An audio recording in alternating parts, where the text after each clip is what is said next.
रहे हैं, क्या मुद्दा है, तो क्या तथ्य सामने लाना चाहते हैं? देखिए, देश में पिछले 15-20 दिनों से ज्ञानवापी मस्जिद को लेकर के एक बवाल किया जा रहा है, जबकि मामले में कुछ है नहीं। 1991 में एक कानून बना था, संसद ने बनाया था, और उस कानून को कहते हैं पूजा स्थल अधिनियम 1991।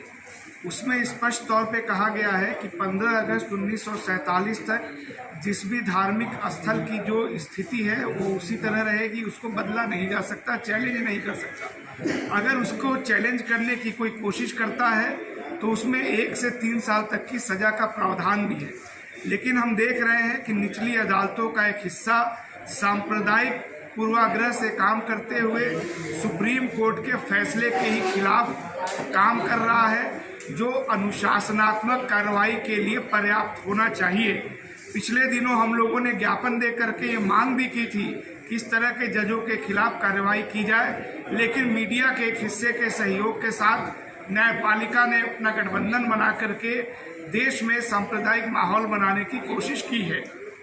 दूसरी बात यह है, मेरा मानना है कि भारतीय जनता पार्टी को एहसास हो गया है कि 2024 का हम चुनाव हारने जा रहे हैं। चुनाव हारने के बाद लंबे समय तक ये सत्ता में नहीं आएंगे, इसलिए अपने कार्यकर्ताओं को भविष्य में काम देने के लिए, उनको उलझाए रखने के लिए ज्ञानवापी का मामला उनको दिया जा रहा है।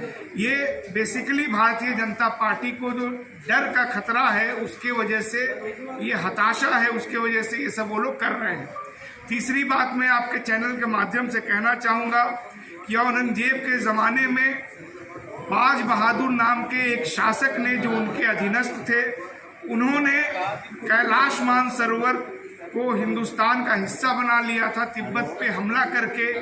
मैं सरकार से कहता हूं कि अगर सरकार सच में आस्था को वरीयता देती है तो इस देश में लाखों करोड़ों शिव भक्तों की आस्था को सम्मान देते हुए चाहिए कि वो चाइना पे चढ़ाई करे और मानसरोवर में जो भगवान शिव का वो स्थल है उसको भारत का हिस्सा बना ले। हम इसमें मुसलमान भी आपका सहयोग करेगा, लेकिन सरकार ऐसा नहीं करेगी, क्योंकि सरकार को मालूम है कि वो आस्था से नहीं, बेसिकली वोट बैंक को अपने बढ़ाने के लिए काम कर रही है, जो निंदनीय है।